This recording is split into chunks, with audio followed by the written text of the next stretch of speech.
I was going to, I'm going to do an excerpt reading from the new book that's currently in editing, but I'll get to that. I have to announce the final book in my Cenza Murder Mystery series. Now, it's a murder mystery series, but as with all my books, it has something Italian in it.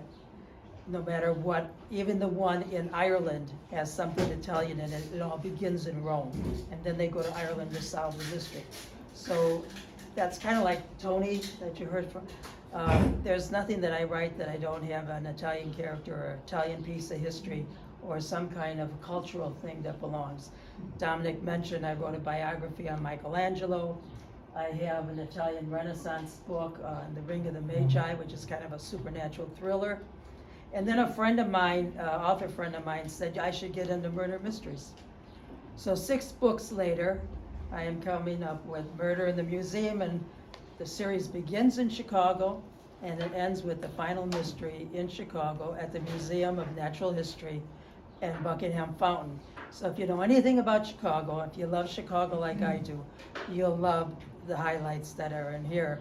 Despite the mystery all revolves around the stolen jewels from the Kingdom of Spain.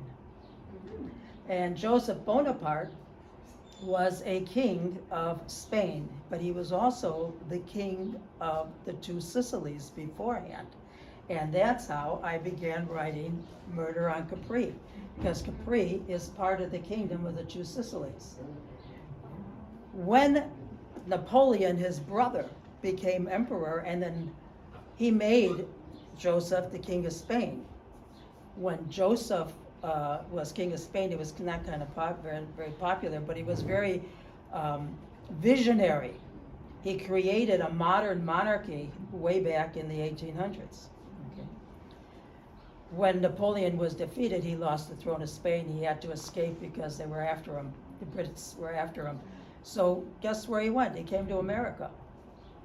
And with him, however, he took the crown jewels of Spain. And that's what is in this book. And he settled in New Jersey, and he built an estate there. Well, the Historical Society of New Jersey found out I was writing a book concerning Joseph Bonaparte. They sponsored this book to be written, and I've been all over the East Coast promoting this book because it is the tale of the legend of Joseph Bonaparte, which affects the state of New Jersey and upstate New York. So if you're interested in treasure hunting and things like that, you might be interested in this. All of this is done in the 1960s too, so it gets kind of a retro feel to it too. And that brings in the final book in the trilogy is when the crown jewels come to the museum to be displayed. And then the criminal activity that takes place to steal the jewels and all of that takes place here in Chicago. And on the back cover, my grandson designed the cover of this book. I didn't know he designed the cover of this book. This is my wife and I. Because the book takes place in the 1960s, and we were married in the 1960s, he said, why the hell you're going to use a model? You're the actual people. Oh, you look like the same guy. Yeah, so there I am. Yeah, there's my wife, Donna. And so there they are. But the new book, we go back to Italy. The year is 1943. It's a pivotal year in the World War II, particularly in the Kingdom of Italy. The royal family is trying to create an armistice secretly with the Allies. Italy was losing their ass in this war, every battle. They lost the North African territories, they lost everything. And there wasn't a thing going right for them. Hitler put the Italian troops on the Russian front. They were being slaughtered unnecessarily. Mussolini wanted to take, it was a friend of Hitler, and which was really Mussolini's downfall in the whole story, as you'll find out. But the essential crux of it is, in 1943, the Crown Princess Marie Jose and her husband, Umberto, who became Umberto II of Italy, were in secret negotiations with the Allies to try to get an armistice, pull Ally out of the wall, ally them with the Allies, and save the country, which was in turmoil and being destroyed. So I'm going to read to you, it is a story of really a coming-of-age story too, because it's a story of a 14-year-old kid and how he saved the Allied troops. In a mountain village in the Apennine Mountains on the border of Abruzzo and Molise is San Pietro Avellana. It happens to be my ancestral village, where my family came from. It was totally obliterated by the Nazis in 1943. That was a part of the Nazi defense. They were destroying all the villages so that the Allied troops coming up from Sorrento could not pass it and have nowhere to lodge, nowhere for food, nowhere to go, because all these villages were literally being destroyed, not by aircraft coming in dropping bombs, but they would plant incendiary bombs in all the buildings.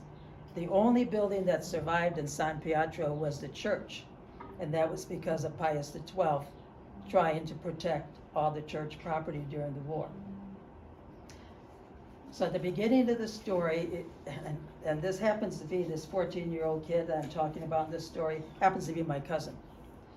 And 10 years ago, he told me this story.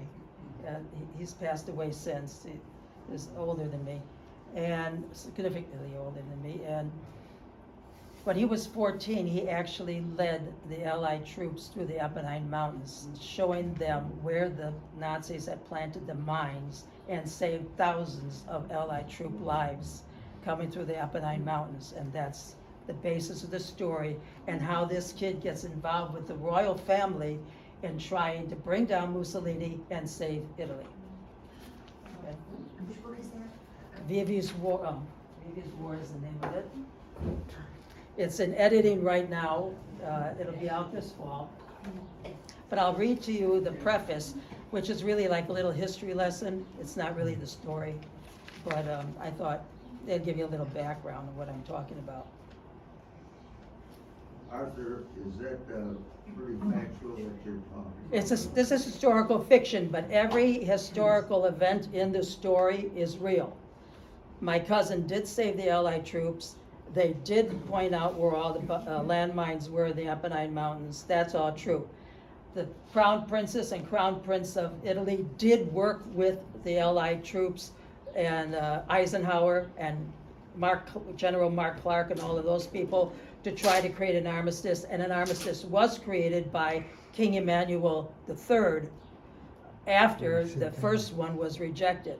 The Allies would not accept the armistice agreement from Marie Jose and Umberto because they weren't the head of state yet. Their father was Victor Emmanuel III was the king of Italy, and unless the armistice proposal came from him or Mussolini, the Allies would have nothing to do with it. Well, the Allies would have nothing to do with Mussolini anyway, because they were fighting him, because it was Mussolini who declared war on Britain, and therefore the United States and all the Allied countries. Thank you. All right. But all of that is true. It's just that I bring it together in kind of a coming-of-age story, and how these kids actually become servants to Mussolini in prison, and how they develop a relationship with him, and it kind of shows you a different side of Mussolini, while not ignoring what he did and his alliances with Hitler that almost destroyed the country. Like a swarm of bees bursting from their hive, the Nazis spread out of Germany in 1939, not content with having made Austria and a great part of Czechoslovakia part of the hive. They soon sucked the nectar of most of Europe, leaving the flowering beauty of such nations as Poland, France, Belgium, the Netherlands, Denmark, Norway, Luxembourg, drained of their resources and freedom by 1940.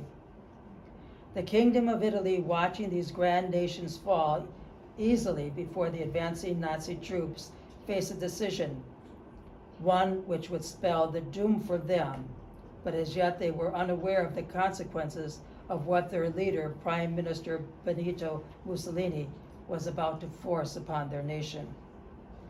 King Victor Emmanuel III, though head of state, had no power over Il Duce, as Mussolini was popularly called by his most loyal followers. It was the fascist Grand Council which ran the nation, not the Assembly of Representatives of the People. For 20 years it had been that way, and it seemed this was going to be the way it would continue. Il Duce had sided with Hitler in his plan to subdue all of Europe. Italy needed Germany's help to hold on to its African colonies, especially Tunisia, and maintain its prestige on the world stage. The king, who had led Italy through the First World War, now faced another worldwide conflict, which made that one a mere skirmish in comparison. And yet, unlike those times, he had little to say as to what direction Italy should take. In the end, Mussolini formed a defense alliance with Hitler's Germany in 1940. It was the beginning of the end of his fascist government. However, that end was clouded with the dust of city after city being reduced, if not to rubble, then to decay of Nazi intimidation and obliteration of free thought and expression. By 1941, Yugoslavia's government was overthrown, even though it was friendly with the Axis powers. Its territory was divided amongst other nations, including Italy. The decision to ally Italy with Germany seemed to be paying off. Then Hitler decided to invade the Soviet Union, more commonly referred to its centuries-old name of Russia, and that was to prove a poor choice in strategy. By the spring of 1943, it had become apparent that Hitler had his own plan, and it was not in line with the King of Italy, and especially his son, Crown Prince Umberto, who had protested against a defense alliance with Germany from the very beginning. No German troops were sent to Tunisia to help the Italian army maintain control. Mussolini's request to withdraw from Russia and concentrate on the Mediterranean theater was rejected by Hitler. Hitler was bent on destroying Ukraine. Isn't that something? Russia is currently destroying Ukraine now. It's kind of a repeat of history. All of this was being reviewed in Villa Savoia, the palace in which King Victor Emmanuel lived. His choice to live away from the Coronale Palazzo in the heart of Rome gave him a sense of control, as within Rome, Mussolini and the German field marshal, Albert Kisserling, literally controlled every aspect of the government. It's 1943, and the tide of World War II is changing in favor of the Allies. For the Nazi forces and Mussolini's Italian forces, defeat after defeat has lost most of North Africa, Greece, and Malta in the Mediterranean Sea. The front in Russia was also crumbling. Italy was now the focus of the Allied campaign, and Hitler as well. Italy must be held at all costs, said Hitler. The Allied forces in the United States, Britain, Canada, South Africa, a Jewish battalion from Palestine, Brazil, New Zealand, Australia, were all invading Sicily and moving up the boot for the rest of Italy. The leader of that was General Dwight D. Eisenhower with his General Mark Clark leading the Fifth Army for the United States, and the British Bernard Montgomery for the British. The military leadership of Nazi Germany and Italy has direct orders from Hitler to hold Italy. Hitler doesn't believe the Italians had the will to carry on. He appoints Albert Kesselring field marshal over Rome and central Italy. Against this backdrop, the tiny village of San Pietro Avellana in the Abruzzo Molise region of central Italy, amongst the Apennine Mountains, is about to become directly involved in the war. And William Colliani, a young teen, comes upon the news of Italy's imminent defeat in Tunisia and of the German plan to deal with Mussolini. It sets in motion an exercise which will have him going to war as an unofficial spy. Okay. Well, sounds very good. Move forward.